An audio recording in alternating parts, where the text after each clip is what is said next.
नमस्कार, राज की बात में आपका स्वागत है। इन दिनों पूरी दुनिया में एक चर्चा हो रही है इस बात की कि क्या किसी महाशक्ति का प्रेसिडेंट इतना बड़बोला हो सकता है कि वो झूठ फरेब इधर उधर की बातें करके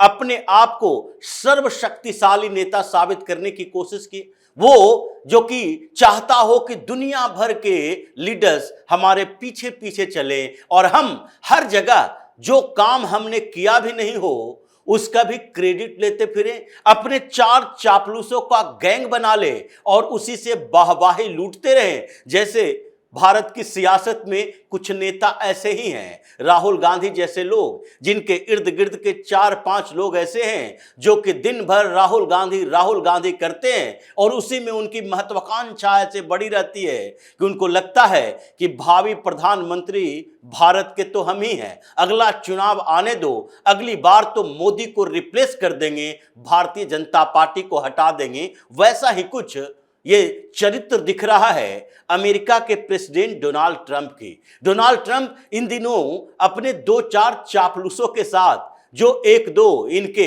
रहमो करम पर जिंदा है और उन्हीं के इर्द गिर्द अपने आप को केंद्रित कर लिया है और सोच रहे हैं कि हम किसी के बारे में कुछ भी बोल दें, झूठ फरेब बातें करें और फिर दुनिया भर में शांति बहाल करने के लिए अपने आप को क्रेडिट दें और उसमें कुछ पीछे से हमारे लगे रहें और इसी के आधार पर हम दुनिया के इतिहास में अपना नाम दर्ज कराएं। इसलिए एक के बाद एक वो झूठ बोलते जा रहे हैं भारत के संदर्भ में, पीएम मोदी के बारे में और भारत और पाकिस्तान के सीज फायर के बारे में। एक बार नहीं, कई बार वो अलग अलग प्लेटफॉर्म पर कभी सच कभी झूठ बोलते हैं और इसलिए प्रधानमंत्री मोदी ने जबरदस्त तरीके से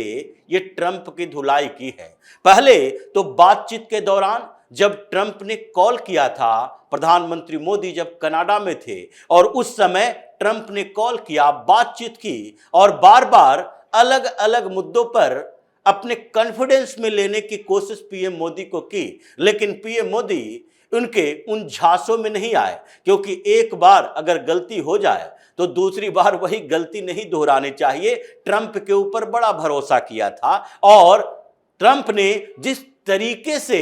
अपने क्रेडिट लेने के चक्कर में प्रधानमंत्री मोदी के खिलाफ एक बयान दिया, भारत के खिलाफ बातें करने शुरू कर दी, उसके बाद उसके ऊपर पहले से जो थोड़े बहुत भरोसे थे वो खत्म हो गया और वहीं से शुरू हुआ शहमात का खेल, जिसमें पीएम मोदी ने सीधे तौर पर कहा, नहीं, आपकी वो बातें गलत है और इसलिए आप बार बार उन बातों को दोहराए नहीं कि सीज फायर करने में अमेरिका की बड़ी भूमिका थी और इसलिए इस भूमिका को आप अपने पास रखें। बाहर में इस तरह की बातें करने से आपकी क्रेडिबिलिटी भी जाएगी और फिर भारत में भी इसका पॉलिटिकल असर होता है। लेकिन खैर, वहां से आते हुए भारत लौटे और फिर ट्रंप की जबरदस्त धुलाई की। उड़ीसा में प्रधानमंत्री मोदी ने सीधे तौर पर बोला कि देखिए, ये वही महाप्रभु हैं, जगन्नाथ के दर्शन करने के लिए हम कहां से आए हैं, ट्रंप के इनविटेशन को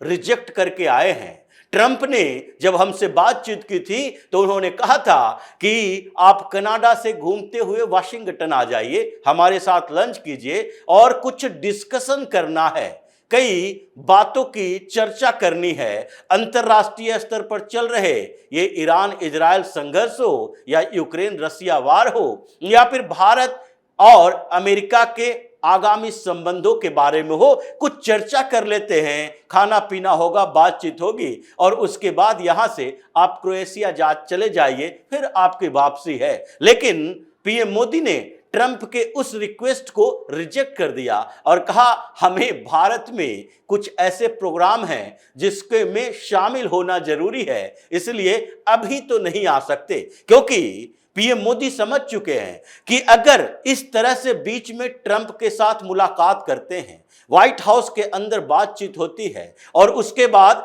बाहर निकलने के बाद ट्रंप कुछ ऐसी अटपटांग बातें करेंगे जिससे कि फिर से दुनिया भर में यही चर्चा होगी। ट्रंप के क्रेडिट और भारत के अंदर विपक्ष की पार्टियां वो सवाल उठाएगी जिसका जवाब देना माकूल नहीं होता, सही नहीं होता, क्योंकि अंतरराष्ट्रीय स्तर पर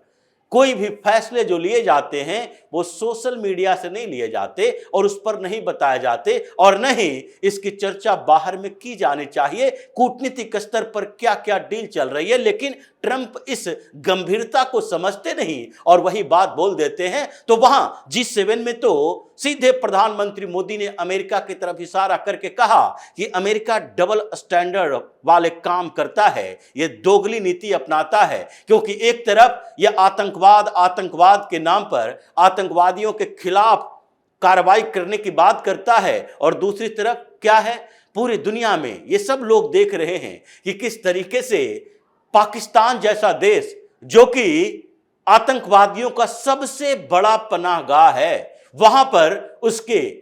फील्ड मार्शल जनरल मुनीर के साथ लंच कर रहे हैं राष्ट्रपति ट्रंप, और एक तरफ आतंकवादियों की बात करते हैं। तो ऐसे दोगले रवैये के बारे में बोला, और भारत लौटने के बाद पहली बार उन्होंने ये बात कही उड़ीसा में ही कि हमने ट्रंप के रिक्वेस्ट को रिजेक्ट कर दिया। इससे पहले विदेश मंत्रालय की तरफ से ये बात कही गई थी, प्रधानमंत्री मोदी ने नहीं कही थी। अब आगे और भी चीजें चलेगी, क्योंकि ट्रंप ने उसके बाद जब प्रधानमंत्री मोदी की तरफ से ये बात कही गई और भारत के विदेश मंत्रालय की तरफ से जानकारी दी गई कि ट्रंप को पीएम मोदी ने सीधे तौर पर कह दिया कि नहीं, अमेरिका की भूमिका नहीं है, भारत और पाकिस्तान का यह संघर्ष जो पिछले ऑपरेशन सिंदूर के बाद शुरू हुआ, दोनों में सीज फायर करवाने अमेरिका की कोई भूमिका नहीं है। तो फिर ट्रंप यूटर्न ले लिया और बोला कि भारत और पाकिस्तान के बीच का संघर्ष दोनों अपने स्तर पर डिस्कस करके खत्म किया है, उसमें उसकी भूमिका नहीं है। लेकिन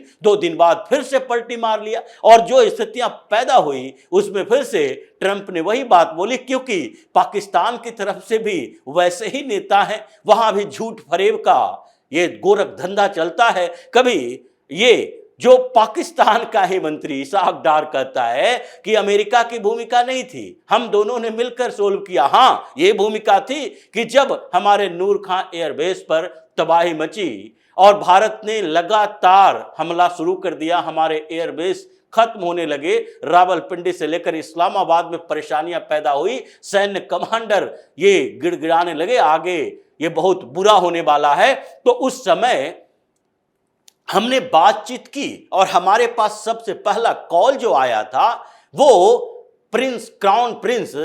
फैसल का आया था, और उन्होंने ही कहा था कि हम क्या भारत से बातचीत करें, अमेरिका से बातचीत करें। और अमेरिका के जो जेडी वांस वाइस प्रेसिडेंट ने पहले जो बातचीत की थी उसमें सीज फायर की नहीं, दोनों को आपस में बात करने की थी। लेकिन उसके बावजूद चाहे सऊदी अरब का मीडिएशन हो या फिर अमेरिका की बात हो, इसके बावजूद भी पाकिस्तान को यह कहा गया कि आप अपने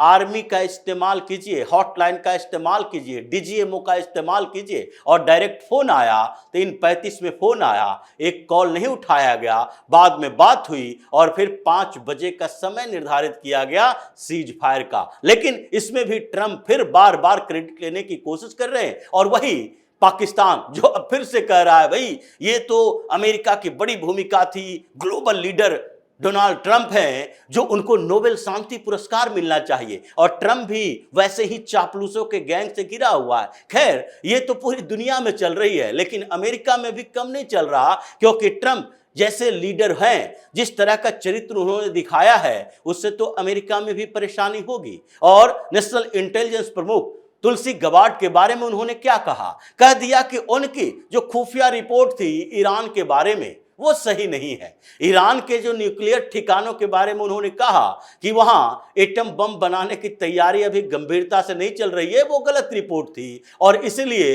ये तुलसी गबार्ड को भी झूठा साबित कर दिया। लेकिन तुरंत ही तुलसी गबार्ड ने सीधे तौर पर कहा कि हमारी रिपोर्ट वैसी नहीं थी, हमने तो ये बोला था कि कुछ समय में ही एटम बम बनाने के लिए सक्षम हो जाएगा ईरान, और वो रिपोर्ट को ऐसे तोड़ मरोड़ कर बोलकर फिर से ट्रंप क्रेडिट लेने की कोशिश कर रहे हैं। पूरी दुनिया में फजीहत तो हो ही रही है, लेकिन डोनाल्ड ट्रंप ने जो तरीके अपनाए इस बीच, उसमें पीएम मोदी तो धुलाई कर ही रहे हैं, साथ ही दुनिया के और देश जैसे यूरोपीय संघ के देशों की बात कर ले, 27 देश इनके टारगेट है ये ट्रंप, क्योंकि इन सबको लगता है कि ये कब क्या करेगा कोई पता नहीं। जैसे नीदरलैंड के लिए किया, जैसे ग्रीनलैंड के लिए किया, जैसे फ्रांस के लिए किया, और फ्रांस ने सीधे तौर पर कहा कि नहीं, इमैनुअल मैक्रोन ने कहा था कि ये ट्रंप जिस तरीके की बातें कर रहे हैं वो सही नहीं है। और G7 में भी उन्होंने जब उनके जाने की बात कही कि सीज फायर करवाने जा रहे हैं,